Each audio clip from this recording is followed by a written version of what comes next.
I used to think my life was just a series of waiting rooms.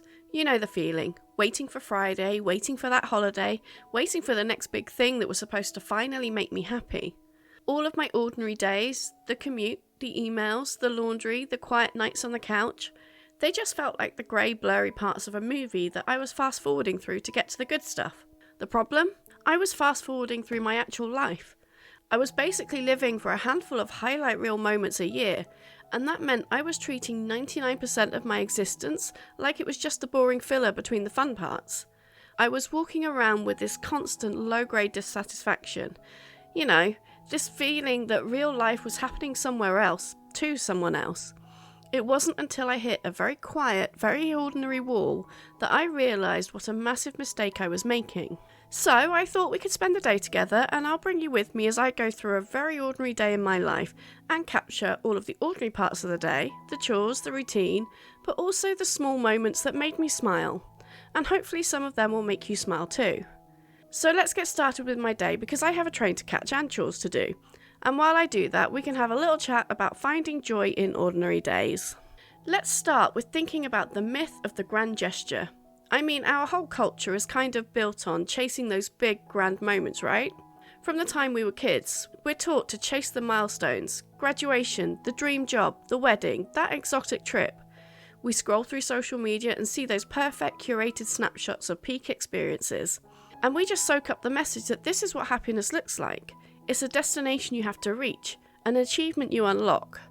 For years, I was stuck between fighting through every day to survive and always chasing some unreachable ideal of happiness. My life was literally a checklist, and I honestly believed that each ticked box would bring me that lasting peace. I'd plan a holiday for months, banking all of my hopes on the joy it would bring. And yeah, it would be amazing, for a week. I'd work so hard for promotion, and then when I got it, I'd feel this rush of pride, for maybe a few days. Then, like clockwork, the shine would just wear off. The self-doubt would creep back in, and I'd be searching for the next big improvement or the next big exciting moment. I was living on a treadmill, and there's actually a name for this concept in psychology. It's called the hedonic treadmill. The whole idea is that we humans have this amazing, but also kind of frustrating ability to just get used to things. We always end up back at a pretty stable level of happiness, no matter what happens, good or bad. That thrilling new car just becomes your car, parked in the same spot every day. That beautiful new house just becomes your house, with its own leaky taps and never-ending chores.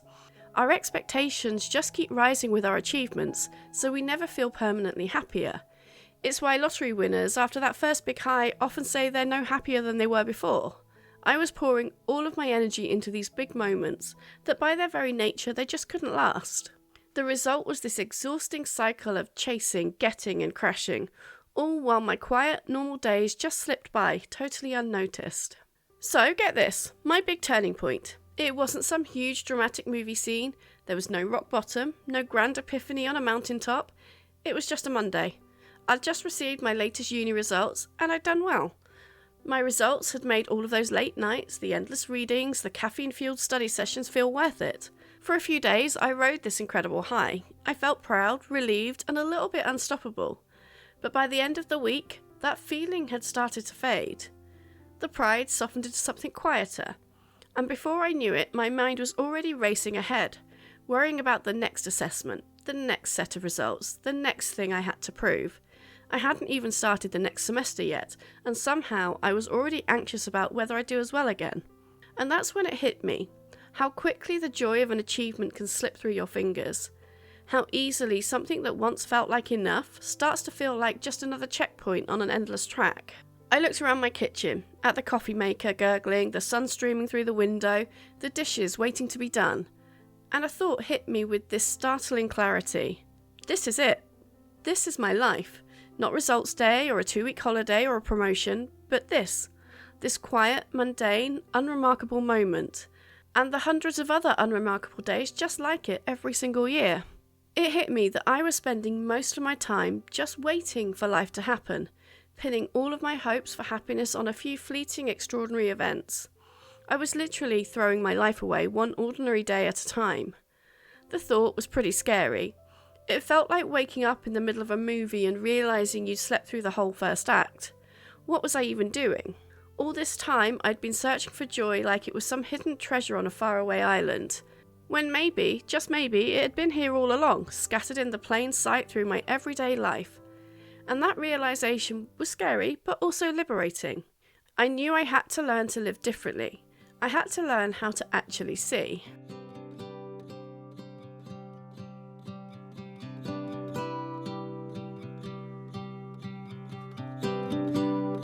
I hope we don't fail to see the beauty of being free. Don't forget what you love the most.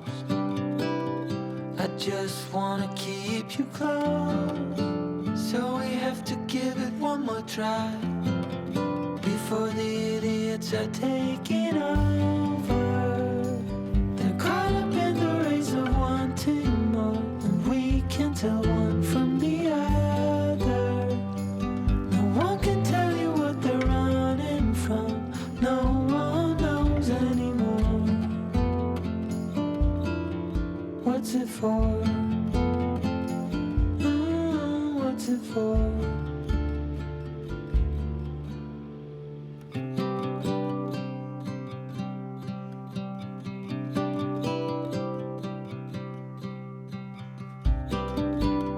There's so much more than we've been told, way beyond what we can hold. So keep your eyes open for the things that really matter. Oh, we have to give it one more try now that the idiots are taking over. They're caught up in the race of wanting more, and we can tell one from the other. No one can tell you what they're running from. No one knows anymore. What's it for? What's it for? Oh no.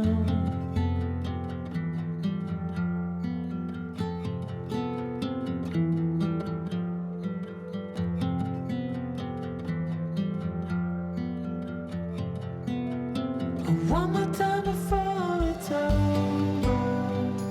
They're caught up in the race of wanting more, and we can tell one from the other. No one can tell you what they're running from. No one knows anymore. What's it for? What's it for?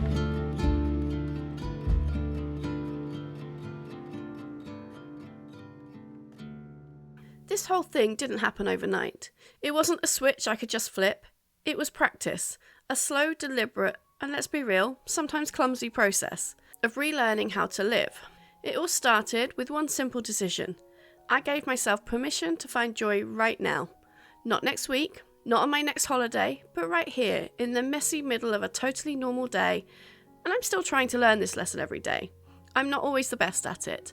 I have depression and anxiety and all of the problems that come with it. But this isn't a competition to win or lose. A bad day doesn't cancel out all the good days. Progress is a journey with every day a new opportunity to try again. So my first step was to just pay attention. Some people might call it mindfulness, but for me, I just thought of it as noticing. I started with my morning coffee. Before, I'd make it on complete autopilot, my mind already racing through my to-do list, phone in hand, scrolling away. Now, I decided to treat it like a tiny event. I'd listen to the water heating up and the sound of the beans grinding. I'd watch the steam curl up from the coffee as I poured it. I'd hold the warm mug in both hands and just feel the heat on my fingers. I'd actually smell that rich aroma before taking the first sip. I know, it sounds almost stupidly simple, but in those 5 minutes, I felt more peaceful than I had in months. My morning coffee is my favourite morning ritual, and it's where I like to get a lot of my daily house chores done before coffee. It means I can really sit and enjoy my coffee without guilt, for a few moments at least. From there, I started trying to apply this to other things, and this is the section that is still a work in progress for me. This is where I'm stuck and where I'm still trying. But I started to include other things to help me remain present. Noticing walks is one of these things that I'm trying to do more often. These are walks where the only goal is to just look around my own neighbourhood. I'd spot the crazy intricate pattern of a spider's web, or the way sunlight filters through leaves. I'm still learning to savour the small stuff, flavours of food, or the soft feeling of a sweater, or even the rhythmic sound of rain tapping on the window. I'm making an effort to try and notice the things that make me smile, to make a mental note of those moments. Could be a funny text from a friend, a song I heard on the radio that I haven't heard in years, or, as happened today, watching a group of pigeons walk past me down the high street. This isn't about pretending life isn't hard. It's about consciously giving weight to the small, good moments that are always there, right alongside the hard ones. Okay, so let's be real. This does not mean I'm ecstatically happy 24/7. I'm not.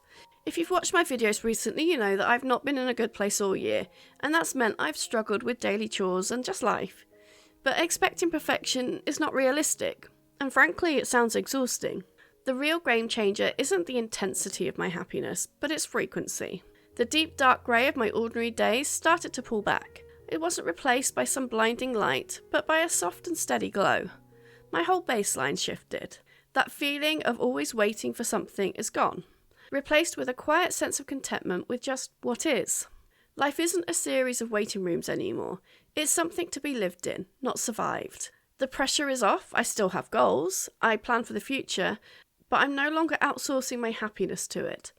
The joy is in the journey itself.